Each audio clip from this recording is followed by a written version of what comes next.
Salut à tous et bienvenue sur Avis Super Express pour tester un clone de l'iWatch 6. Et c'est clair que le design est une copie, allez on va dire quasi parfaite. En tout cas à cette distance-là, il est assez difficile de distinguer une iWatch 6 de la W46.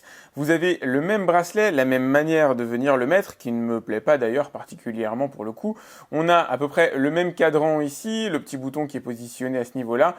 Hop, il n'y a que cette partie-là à la limite qui est différente. Une autre petite ressemblance, l'écran fait 1,78 pouces comme sur la iWatch 6. On a à peu près la même définition, mais on n'est pas sur un écran OLED Retina comme peut le faire Apple. On est ici sur une dalle TFT tout à fait classique. Franchement, voilà, c'est pas à se taper la tête contre les murs, c'est correct. Vous avez là l'accès aux paramètres principaux, ou en tout cas différents raccourcis. Vous avez ici l'accès à certains messages que vous pouvez recevoir. On va retrouver une navigation proche de ce que fait l'iWatch pour le coup, en tout cas c'est l'objectif.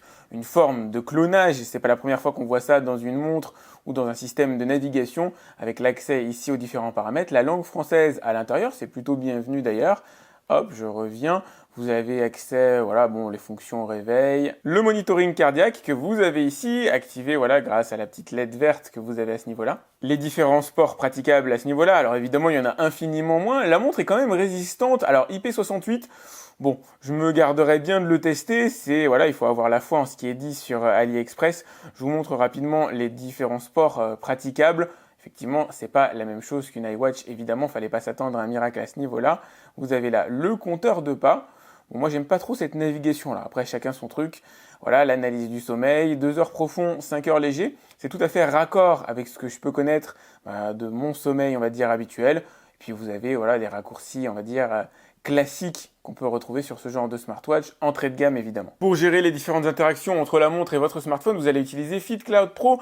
Donc, c'est une application générique qui fonctionne tout à fait correctement. Elle s'interface très bien avec la montre en Bluetooth 5, mais si vous avez un smartphone Bluetooth 4.2, 4.1, ça fonctionnera aussi. En appuyant ici, vous allez retrouver la synthèse de votre activité, que ce soit quotidienne, hebdomadaire ou mensuelle. En ce qui me concerne, je la porte depuis 5 jours environ. Évidemment, vous avez le monitoring de fréquence cardiaque, dont les données ont l'air globalement plutôt fiables. Plus étonnant, la tension artérielle semble être présente. À mon avis, elle a une vocation assez symbolique. Moi, en général, je suis plutôt sur du 13, 14, plutôt tendu comme garçon, visiblement, en tout cas au niveau artériel. Bon là, du 11-7, ça me ressemble moyennement, même si j'aimerais bien que ce soit ça. Et vous avez même, semble-t-il, un test d'oxygénation sanguine, avec un résultat somme toute assez réaliste, c'est le fameux SPO2. Et la possibilité d'enregistrer votre rythme cardiaque en continu. Le résultat sonore étant particulièrement désagréable.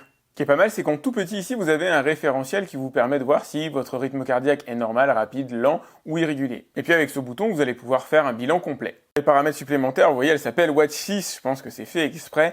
Rappel de message, vous allez recevoir des notifications des différentes applications que vous avez ici. Vous avez la fonction de réveil, rappel sédentaire pour vous dire de vous activer si vous êtes resté assis pendant 2 heures, rappel pour boire.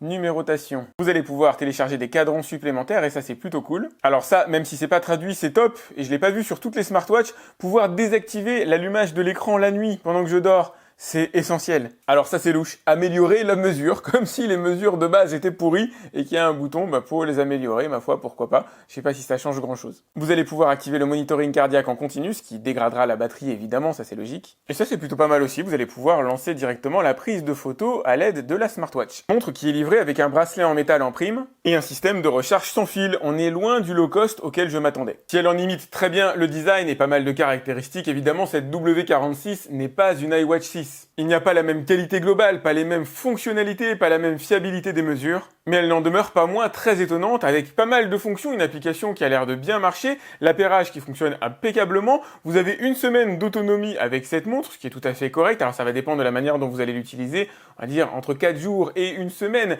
mais 1 semaine si on la sollicite pas trop. Pressé à la ressemblance avec la iWatch 6, on pourrait presque dire que c'est un bon plan, c'est tout simplement une bonne montre, en tout cas par rapport au tarif demandé, elle est totalement dans les clous. Si vous avez aimé ce petit test, n'hésitez pas à le liker, à vous abonner à ma chaîne, je vous ai mis le lien pour voir le tarif directement dans la description comme d'habitude, et je vous dis à très vite pour un autre test sur Avis Super Express. Salut!